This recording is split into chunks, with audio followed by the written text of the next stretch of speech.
Hechos capítulo 3, versículo 1 al 10. Vamos a leer lo que la palabra de Dios dice. Hechos 3, del 1 al 10. Pedro y Juan subían juntos al templo a la hora novena, la de la oración. Y era traído un hombre cojo de nacimiento, a quien ponían cada día a la puerta del templo, que se llamaba La Hermosa, para que pidiese limosna de los que entraban en el templo. Cuando vio a Pedro y a Juan que iban a entrar en el templo, les rogaba que le diesen limosna. Pedro, con Juan, fijando en él los ojos, le dijo: míranos.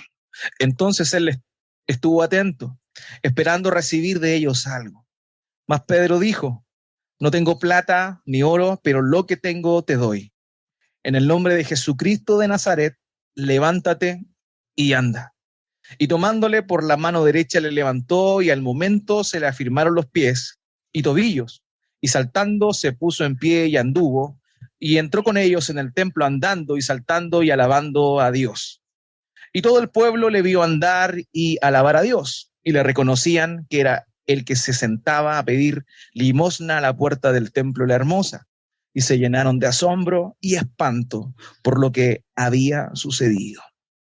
Quiero invitarle que me acompañe a orar a nuestro Dios, por favor. Padre bendito, muchas gracias te damos porque tú eres bueno, porque tú eres grande, porque tú eres inmenso, inmanente y trascendente.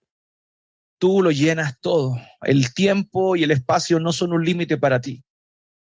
Y esta mañana podemos saber y tener la certeza de que tú estás junto a nosotros en esta agradable mañana, en este lugar, y te agradecemos por ello y te queremos pedir que sea guiándonos por medio de tu palabra. Que todo aquello que repasemos, que meditemos, que reflexionemos, sea lo que tu Espíritu Santo quiere para nosotros, que nos quiere confrontar, que nos quiere aclarar, que nos quiere animar. Y es por eso que te pido como pastor humildemente que me des sabiduría para poder hablar lo que tu palabra dice. Quita todo aquello que no está en tu palabra, mi Dios. Que mis labios sean simplemente el instrumento, el megáfono tuyo, para poder decir lo que tú quieres que diga. Mi Dios, te pido que tú hagas lo que yo en mi debilidad no puedo hacer, que es que tu Espíritu Santo obre en el corazón de cada uno de los presentes en función a tu palabra. Padre, solo tú puedes hacerlo, y el Espíritu Santo es quien convence de pecado, de justicia y juicio. El Espíritu Santo es quien lleva a toda verdad, es quien revela a Cristo. Y por eso, mi Dios, te quiero rogar que nos ayudes y que todo eso sea para nosotros esta mañana. Creemos en tu Espíritu Santo. En el nombre de Jesús oramos. Amén y amén. Amén. Muy bien, puede tomar asiento.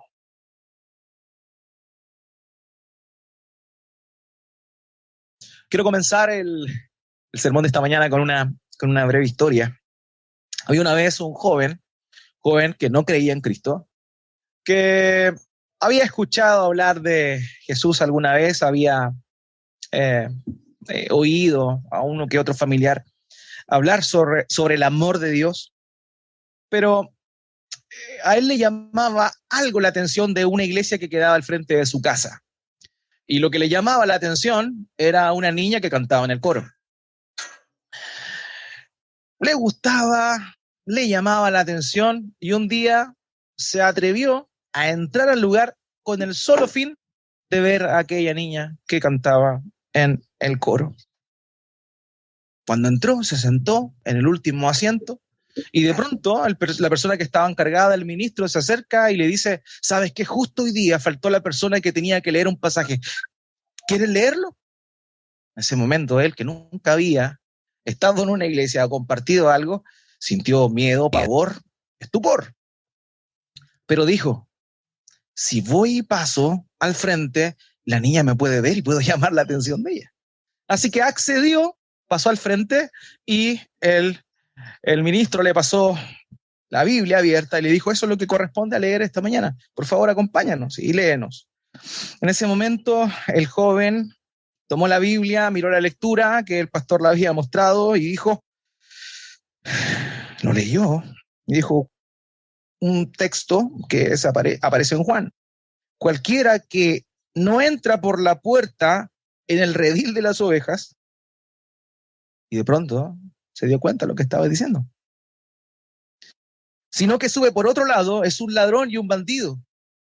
En ese momento él miró su corazón, dijo, yo he entrado a este lugar y estoy aquí puesto en pie hablando esto porque tengo otro propósito.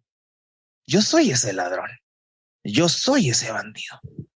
En ese momento continuó analizando su corazón y fingiendo un poco, intentó seguir con la lectura. Y mientras leía, vio que a continuación decía, yo soy la puerta de las ovejas. El bandido solo viene a robar, a matar y a destruir. Yo he venido para que tengan vida y para que la tengan llena en abundancia. De repente algo sucedió dentro de este joven. De repente se dio cuenta que había ido a ese lugar con un propósito, pero que en ese mismo momento Dios le estaba llamando a arrepentirse y a volverse a Él y darse cuenta que el verdadero propósito por el cual había llegado ahí, creyendo él que era por otra cosa, era que pudiese conocer el mensaje de Jesús. Amén. En ese momento le preguntó al ministro, ¿es verdad lo que está diciendo acá? El ministro sonrió y le dijo, es cierto, Jesús es el buen pastor y Él es la puerta por la cual toda oveja debe entrar. Ese día, ese joven quedó totalmente perplejo y él, sin querer, sin pensar, obtuvo mucho más de lo que él quería lograr con ir a la iglesia ese día. Eso es lo que pasa muchas veces en nuestras vidas. Creemos en Dios, le creemos a Dios y tenemos muchas peticiones, tenemos muchas cosas que deseábamos, que anhelamos, lo cual no está mal, sin duda. Sin embargo, Dios en muchas oportunidades da vuelta nuestras intenciones con el fin de darnos algo mucho mejor. Y eso es un poco lo que le pasó a este hombre que se encontraba en la puerta. Durante las últimas semanas hemos visto cómo es que el libro de los Hechos, hasta este capítulo 3, nos ha mostrado, nos ha esbozado cuáles son las características de los discípulos de Cristo.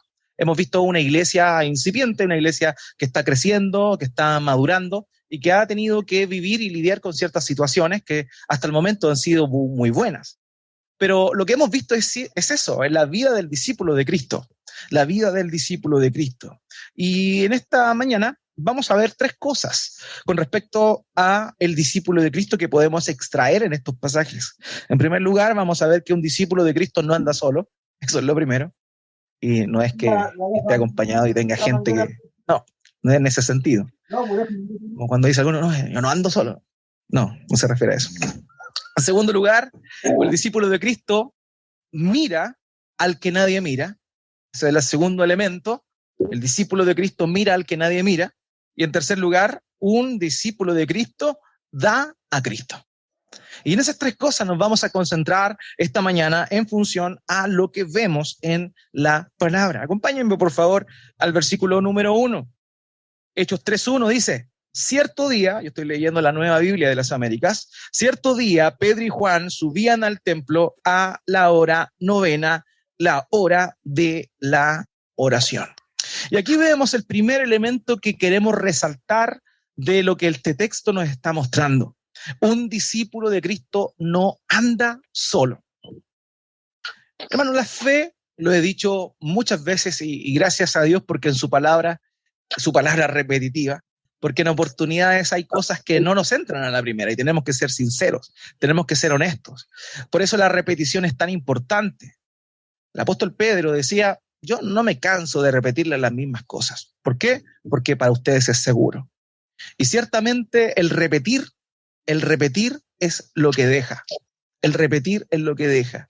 Y Dios, por medio de su palabra, nos repite una vez más un principio que es tan importante para la vida del discípulo, del Señor Jesucristo. Y es que la vida de fe no es para vivirla solo.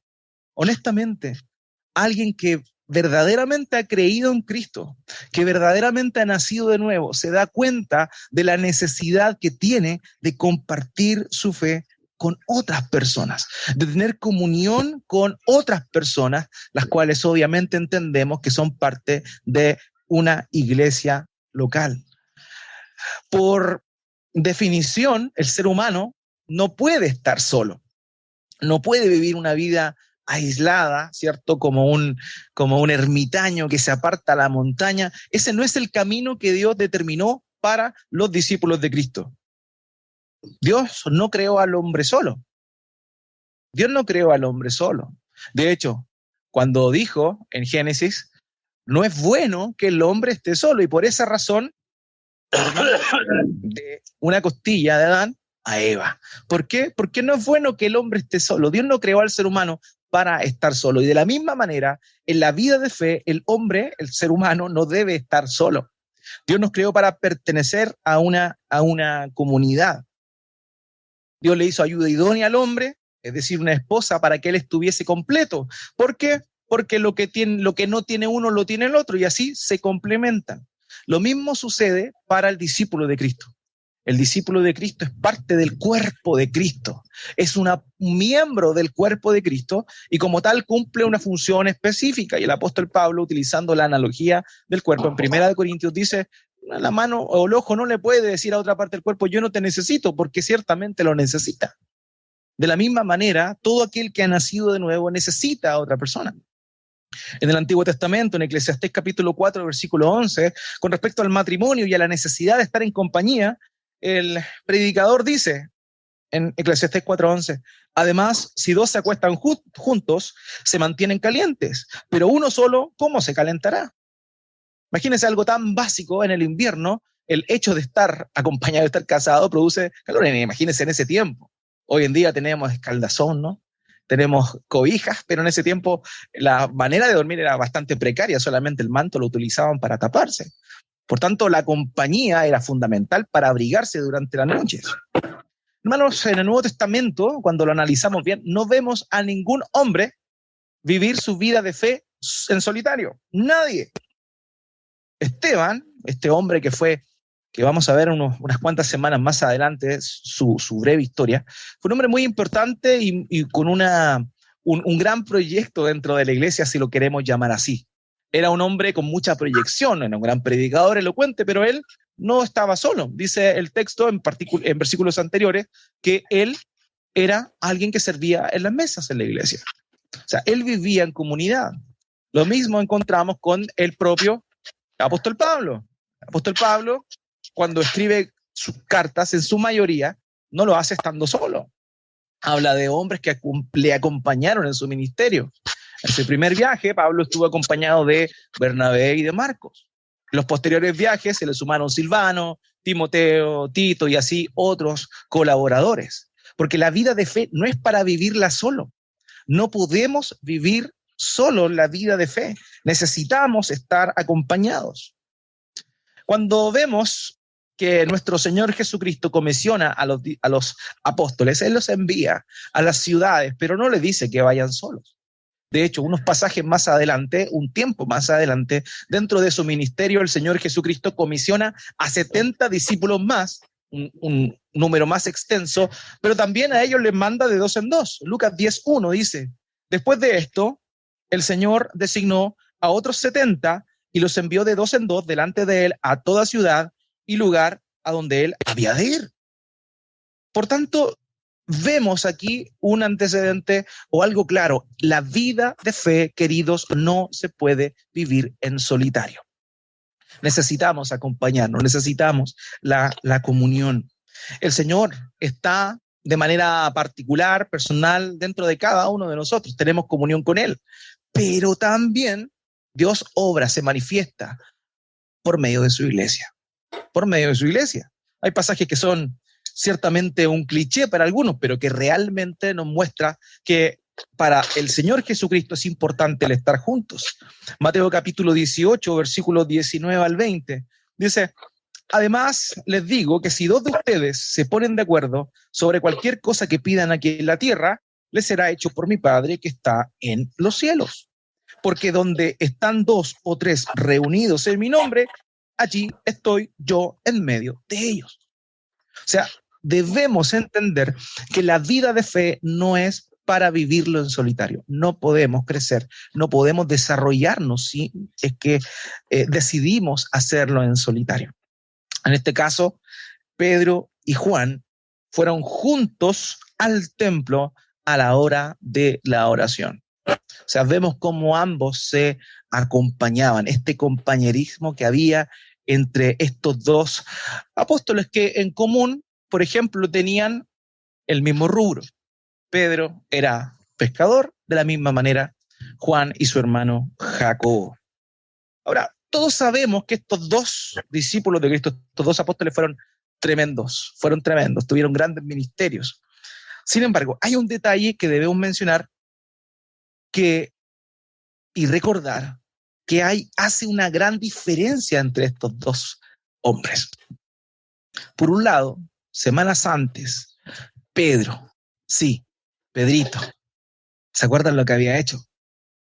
Semanas antes de lo que estamos viendo acá, había negado al Señor Jesucristo en 3 oportunidades. 3 oportunidades, Pedro de una manera cobarde, denotando una alta traición, y tenemos que entender eso.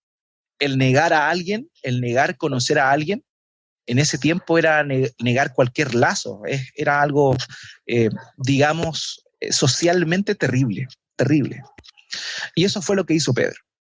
Así que aquí nos encontramos con Pedro, por un lado, el que había negado al Señor, y por el otro lado nos encontramos con Juan, que justamente había hecho todo lo contrario. El único apóstol que estuvo a los pies de la cruz fue el apóstol Juan. Todos huyeron, todos arrancaron, pero el único que estuvo a los pies de la cruz fue Juan. Y uno podría decir, Juan podría haber tenido un sentimiento de superioridad con respecto a Pedro, porque Pedro había caído, Pedro había fallado, mientras él se había mantenido firme. Pedro, según se entiende, era una persona mayor en aquel tiempo, mientras que Juan era un joven, era probablemente el más joven del grupo de los apóstoles. Su juventud propia, tal vez algo de orgullo podría haber aflorado en él, y no haber establecido una relación tan firme con Pedro luego de que Pedro haya negado a su Señor, al cual él mismo después se hizo cargo de su madre. No olvidemos que estando a los pies de la cruz, el propio Señor Jesús le dice a Juan, he aquí tu madre. Y Juan termina haciéndose cargo de María, la madre del Señor. Entonces vemos aquí a 2 personas que eran discípulos de Cristo, pero que, digamos, habían tenido un historial distinto. Uno había sido fiel al Señor y otro había sido infiel al Señor. Pero aquí vemos este compañerismo que debe estar siempre en nosotros también. Ese deseo de darnos cuenta que en realidad, aunque a veces alguno de nosotros falle, aunque alguno de nosotros claudique, aunque alguno de nosotros esté débil en un momento, nunca debemos mirar al otro con una mala mirada en ese aspecto. Si esa persona se ha arrepentido y se ha vuelto al Señor, en realidad, en ese sentido, hay que apoyarle y hay que abrazarle y amarle como un hermano. Qué importante es esto, hermano, porque nos deja una gran lección. Nos deja una gran lección en cuanto a 2 discípulos que siguieron al Señor y que se amaron pese a las cosas que le tocaron vivir. El que falló con el fiel, codo a codo. Esto nos habla de la importancia de ayudarnos, de animarnos, aunque a veces nuestra fe decaiga, aunque a veces mengue. En Gálatas capítulo 6, versículos 1 al 2, el apóstol Pablo exhorta a los hermanos de la zona de Galacia con lo siguiente. Él les dice, hermanos, aun si alguien es sorprendido en alguna falta, ustedes que son espirituales, restáurenlo en un espíritu de mansedumbre, mirándote a ti mismo, no sea que tú también seas tentado. Lleven los unos las cargas de los otros y cumplan así la ley de Cristo. Hay algo que tenemos que recordarnos continuamente.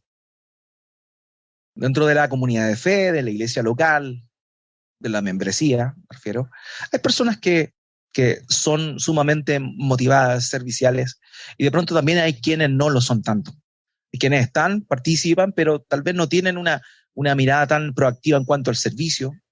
Pero lo que nos dice acá, lo que nos muestra acá, es que siempre debemos tener misericordia. que debemos amarnos, debemos apoyarnos y debemos estar juntos, aunque alguno de nosotros en algún momento falle. Debemos levantarnos los unos a los otros. ¿Cómo olvidar aquel momento cuando la batalla arreciaba luego de haber salido de Egipto? El pueblo hebreo comienza su primera batalla. Josué lideraba el ejército y estaba en el monte, en un lugar alto, Moisés orando, intercediendo por el pueblo que estaba luchando ahí, y levantaba los brazos, y cuando él estaba con los brazos levantados, el pueblo triunfaba, prevalecía, y comenzaban a derrotar a sus enemigos. Pero en un momento determinado Moisés se cansó y comenzó a bajar los brazos, y en función a que sus brazos bajaban, los enemigos de Israel, de los hebreos en ese tiempo, empezaban a vencer. En ese momento dos hombres, Aarón y Hur, Aarón el hermano de Moisés, y Hur, un principal dentro del pueblo de hebreo, tomaron los brazos de Moisés y le levantaron. Moisés estaba exhausto, él ya no tenía fuerzas, pero hubo otros dos que le animaron y que le dieron fuerza y lo sostuvieron cuando él no podía. En definitiva, el pueblo ganó.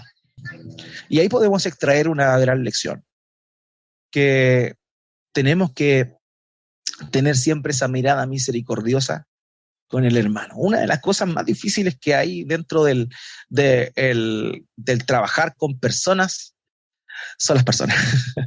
Son las personas. Aquellos que trabajan con personas a cargo o pares saben bien que el ser humano es demasiado complicado. No podemos nosotros pensar o reflexionar qué es lo que de pronto pasa por la mente de las personas, por qué llegan a pensar de esa forma, por qué actúan de esa forma. Y no es muy distinto lo que sucede en la iglesia.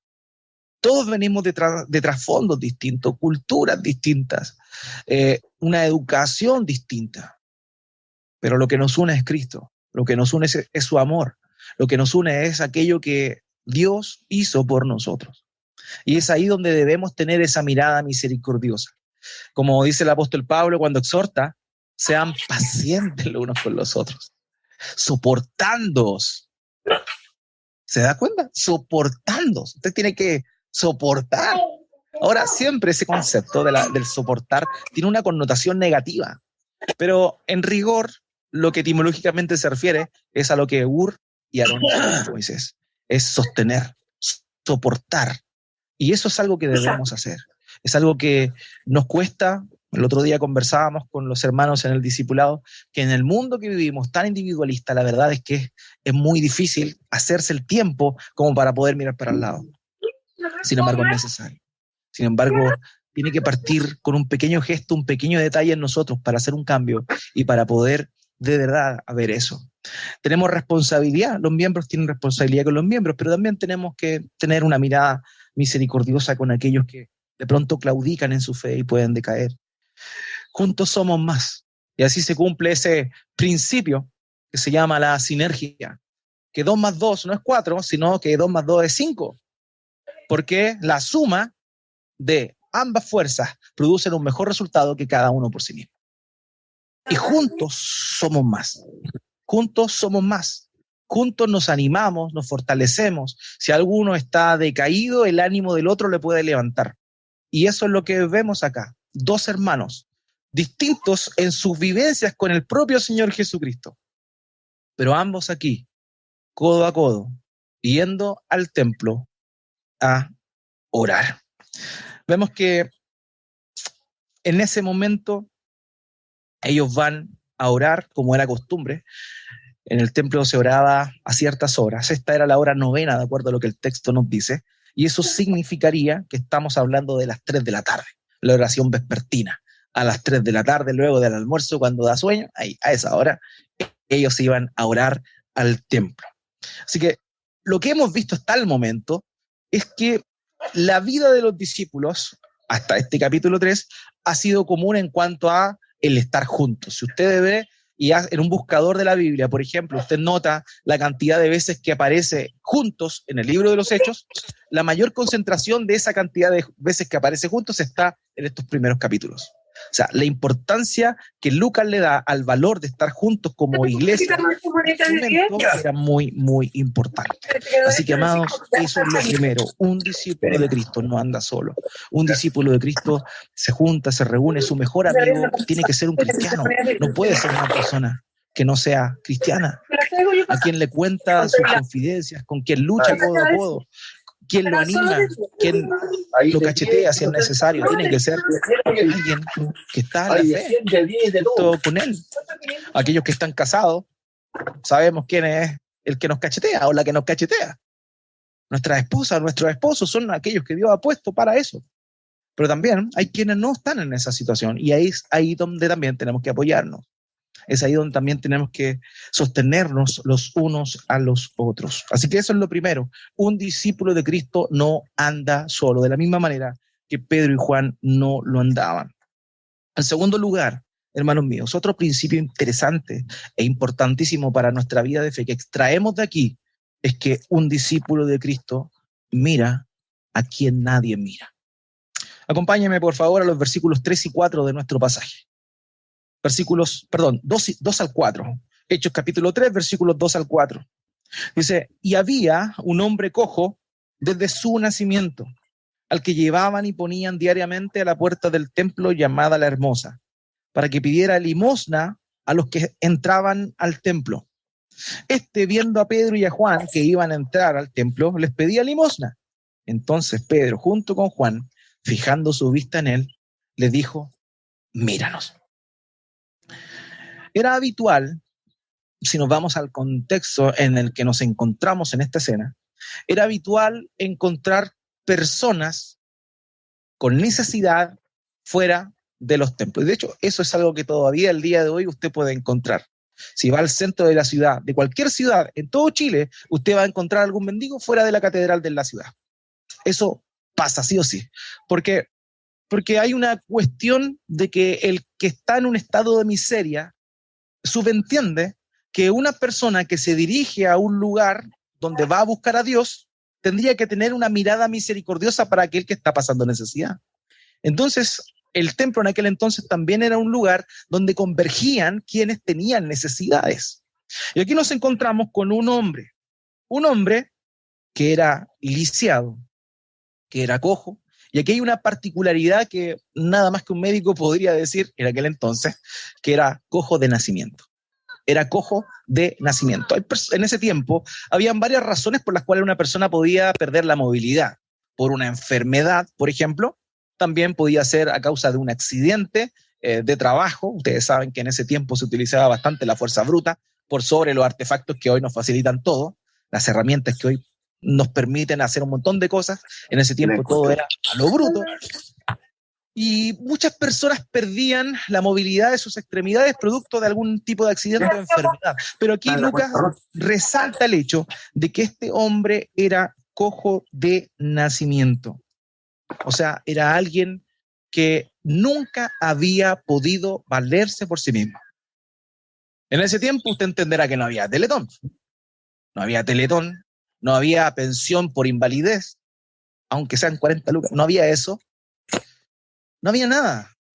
Y estas personas que estaban en necesidad, lo único que les quedaba era recibir la misericordia de alguien. Es decir, que alguien se conmoviera y le diera algo, y justamente el templo era el lugar indicado para estar. La puerta de la Hermosa que se describe aquí era una de las puertas o pórticos o accesos al templo más importantes de aquella época.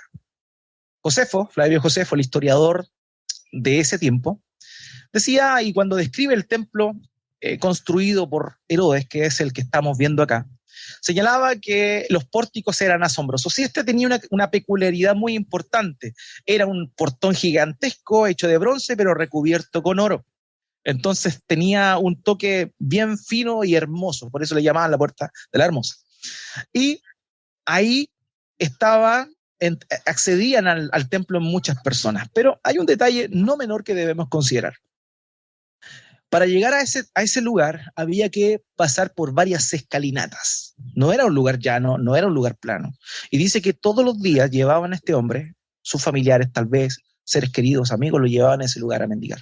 O sea, era un trabajo llevarlo para allá, pero ahí lo dejaban, arréglatela, nos vemos en la tarde, te venimos a buscar. Y eso era lo que pasaba. Este hombre que nunca había caminado, que no sabía cómo tener equilibrio, ustedes saben, los que tienen hijos pequeños o los que tuvieron, sabemos que es todo un proceso el aprender a caminar. E incluso aquellos que tienen algún tipo de accidente, el proceso de que pierden movilidad, el proceso de rehabilitación para volver a caminar es todo un tema. Es todo un tema. Este hombre nunca había caminado. Nunca sus tobillos se habían afirmado. Algo que para nosotros es tan básico, que por inercia nos levantamos en la mañana y ponemos las pantuflas tal vez y vamos a algún lugar. Para este hombre no era algo común. Él había sido levantado todos los días por personas que lo llevaban así, seguramente por más de una década. Pero lo cotidiano tristemente hace lo ordinario. Y este hombre, al estar ahí tanto tiempo, la gente que circulaba por el templo ya sabía que él estaba ahí. Ya sabía que él estaba ahí. Y cuando alguien está en un lugar siempre, pasa a ser como una ornamentación del lugar. Es como algo pintoresco que hay ahí. Entonces lo cotidiano hace lo ordinario. En este sentido, la gente estaba tan acostumbrada a ver a esta persona ahí que llegó un momento en el cual ya no existía esta persona. Estaba mendigando y pasaba por al lado y no lo veían. No lo veían. Fíjese usted cuál es la actitud natural de toda persona que es enfrentada por alguien, se le pone enfrente y le pide algo, un mendigo. La actitud de las personas, estoy hablando en general, siempre miran para otro lado. Siempre miran para otro lado. Sí, cuando viene la gitana donde usted, hermano, y se hace el sordo, nos hacemos los sordos. Es normal que pase eso. Eso, cuando algo es cotidiano y tú sabes que me viene a pedir de nuevo, o cuando vas pasando por el semáforo, ¿cierto? Ahí en Pérez Sujovich, tú sabes que va a llegar el rojo, cuando ves que en el amarillo aceleras para no frenar. Pero tú sabes que viene. ¿Y qué es lo que uno hace? Uno no mira a los ojos. Uno no mira a los ojos. Porque hay algo interno que quiere, digamos, desatenderse del otro. Y ustedes saben que la mirada, los ojos son las ventanas del alma. Y cuando vemos a una persona podemos ver su actitud, podemos también ver su miseria, podemos ver su pena. Y por eso, en un acto reflejo de protección nuestra, es que cuando vemos personas con necesidad y que no podemos o no queremos ayudar, simplemente nuestra mirada se vuelve a otro lado y no la apreciamos. Este hombre probablemente por mucho tiempo había sido objeto de miradas perdidas. Gente que no le había mirado, que lo miraba pero no lo veía. Era un completo hombre invisible. Eso es probablemente lo que estaba pasando ahí. Era parte de la decoración. Y un día, algo cambió. Algo cambió para él. Hermanos, ¿cuántas personas vemos día a día? ¿Cuántas personas pasan a nuestro alrededor? Y yo no me estoy refiriendo a las personas que se encuentran en una condición mendicante como la que nos encontramos aquí. ¿Cuántas personas nos cruzamos cuando vamos a algún centro comercial, cuando vamos al supermercado? Y sabemos que pasa gente, pero ni siquiera nos detenemos a pensar en qué estado están esas personas. Ni siquiera nos detenemos a pensar qué está pasando esa persona. Y mucho menos, tristemente, meditamos en la eternidad donde esa persona va a estar. ¿Cuánta gente se vuelve para nosotros completos invisibles? Completos invisibles. Esto es un llamado de atención, hermanos, porque un discípulo de Cristo mira al que nadie mira. Mira al que nadie mira. ¿Cuánta gente vemos que está pasando por un momento difícil, complicado y simplemente hacemos vista gorda de aquello? ¿Realmente tenemos esa mirada misericordiosa con las personas?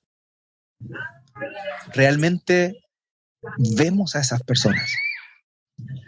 Queridos, para el Señor Jesucristo no había gente invisible. El Señor Jesús dice en una oportunidad, Mateo capítulo 9, versículo 36, y viendo las multitudes, tuvo compasión de ellas, porque estaban angustiadas y abatidas como ovejas que no tienen pastor. ¿Cuánta gente pasa alrededor? Y ni siquiera pensamos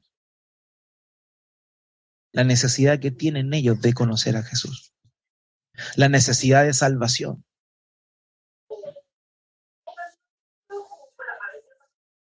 Una oportunidad, cuando era joven universitario, tenía la costumbre de predicarle a las personas en la calle, luego de salir de la universidad. Y era una oportunidad, yo siempre iba a ciertos lugares, y luego de terminar, íbamos con nuestros amigos a comer un completo, que era como el ritual. Recuerdo que en una oportunidad íbamos a ese lugar donde habitualmente comíamos el completo luego de terminar el evangelismo, y siempre en la puerta había una persona, había un mendigo, drogadicto de haber sido, o tal vez drogadicto sumado a algún problema mental. Y siempre lo veíamos y estábamos esperando para entrar y de pronto algo interno dentro de mí me dice, háblale. No escuché una voz del cielo, ni mucho menos para todos aquellos que... Ya, alguna convicción interna, háblale. Nunca le había hablado, le había visto un montón de oportunidades, pero en ese momento, ya, voy a hacerle caso a Dios y le hablé. Conversé un poco con él, le prediqué el evangelio. Y después de eso, después de terminar de hablar, fui a comer el completo, volvimos a la casa. Y esa noche recuerdo haber tenido una sensación, porque quedé como metido, ¿por qué razón a esa persona? La veía siempre. Y en esa reflexión, lo que pude notar es que uno nunca sabe cuándo va a ser la última vez que va a ver una persona. Uno nunca sabe, no tenemos como en una película que la gente tenía acá la cantidad de horas que le quedaban de vida, en películas los pies. No tenemos eso, cuánto nos queda, ese cronómetro que va, ese countdown que va retrocediendo y cuánto nos queda. Nadie lo tiene. Y esa noche tuve la sensación de que probablemente esa era la última oportunidad que Dios le estaba dando a esta persona. Curiosamente, yo no sé lo que pasó, pero nunca más vi a esa persona ahí. No sé lo que le pasó. Pero ¿cuántas veces nosotros tenemos la oportunidad de estar con personas, de poder hablarles de Cristo, de poder ayudarles en algo? Y simplemente hacemos vista gorda, miramos para el lado y pensamos, ya habrá otra oportunidad. Pero nosotros no sabemos si eso es así. Hermanos, tenemos que pensar, reflexionar en esto. No sabemos cuánto le queda a esa persona. No sabemos si va a haber otra oportunidad para extender misericordia, para prestar atención y para ver a aquellos que nadie ve. Este hombre vio a Pedro y a Juan y les pidió. ¿Por qué? Porque se dio cuenta que en ellos había sucedido algo que probablemente, como le señalaba, no era tan habitual. Alguien lo miró. Dice el texto aquí que lo miraron, ¿cierto? Y en ese momento, cuando este hombre ve que ellos le miraron, dijo, esta es la mía. Porque ya tomaron su atención, así que poca gente se detenía a poner atención en ellos. Entonces, cuando alguien les daba atención, ellos obviamente capturaban, intentaban sacar algo. Que es un poco lo que pasa con los gitanos. Si usted le dice hola al gitano, ya, perdió. No tiene que mirarlo, hermano. Bueno, en fin. En este caso, cuando ellos lo miraron, él dijo, esto es lo mío. Y aquí nos encontramos con nuestro tercer principio que extraemos de acá con respecto a cómo vive un discípulo. Un discípulo de Cristo da a Cristo. Sí, un discípulo de Cristo da a Cristo. Acompáñame en los versos 5 al 8, por favor. Dice, él los miró atentamente, esperando recibir algo de ellos. Pero Pedro le dijo, no tengo plata ni oro, pero lo que tengo te doy. En el nombre de Jesucristo, el Nazareno anda. Y tomándolo de la mano derecha, lo levantó al instante. Sus pies y tobillos cobraron fuerza, y de un salto se puso en pie y andaba.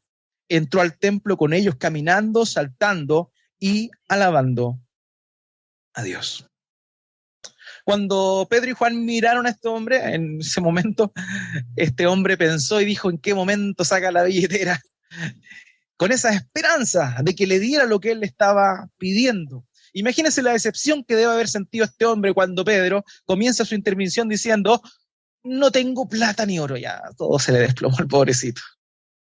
Todo lo que le costaba que alguien lo mirara, todo lo que le costaba que alguien prestara atención. Cuando alguien le presta atención, lo primero que le dice, no tengo plata ni oro. El mundo se le debe haber caído sin duda alguna. Entonces la mente de él, creo yo, pienso, puede haberse hecho los siguientes cuestionamientos. ¿Por qué entonces me miraste? ¿Por qué no fuiste como todos los demás que pasaron derecho y no me miraron? ¿Por qué me miraste? ¿Por qué? ¿Por qué me ilusionaste si no me ibas a dar lo que yo quería?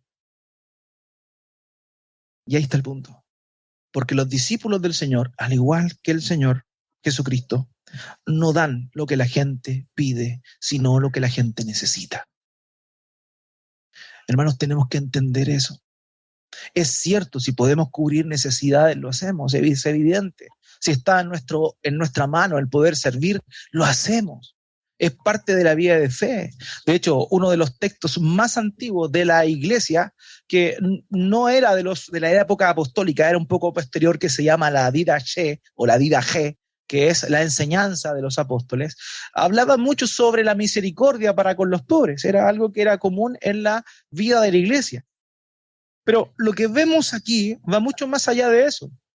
Va más allá de suplir la necesidad inmediata que este hombre tenía, sino lo que hace el apóstol Pedro es solucionar el problema de fondo. Porque si hubiese tenido dinero, le da dinero. El dinero se lo hubiese acabado y ahí quedaba. Al otro día tenía que seguir volviendo a mendigar. Pero en ese momento, lo que hizo Dios por medio de Pedro fue solucionar el problema de fondo. Al igual que el joven que vimos al principio. Él creyó que iba a la iglesia a ver a la niña, cuando en realidad fue a la iglesia a encontrarse con Cristo. Porque Cristo sorprende, y nosotros tenemos que entender que somos aquellos que tienen que suplir la necesidad de las personas, pero más allá de una cuestión superficial, la necesidad de fondo que la gente tiene, la necesidad que tiene. Efesios capítulo 3, versículo 20 dice, y a aquel que es poderoso para hacer todo mucho más abundantemente de lo que pedimos o entendemos, según el poder que obra en nosotros. Él es mucho más poderoso para hacer más de lo que pedimos o lo que podemos entender. A veces tú le pides a Dios una cosa y Dios te da otra mejor, pero no te da lo que tú pedías, sino que te da algo mejor. Algo mejor. Y en eso tenemos que entender que así obra Dios. Así obra Dios. Y en este caso, un discípulo de Cristo siempre debe dar en primer lugar a Cristo.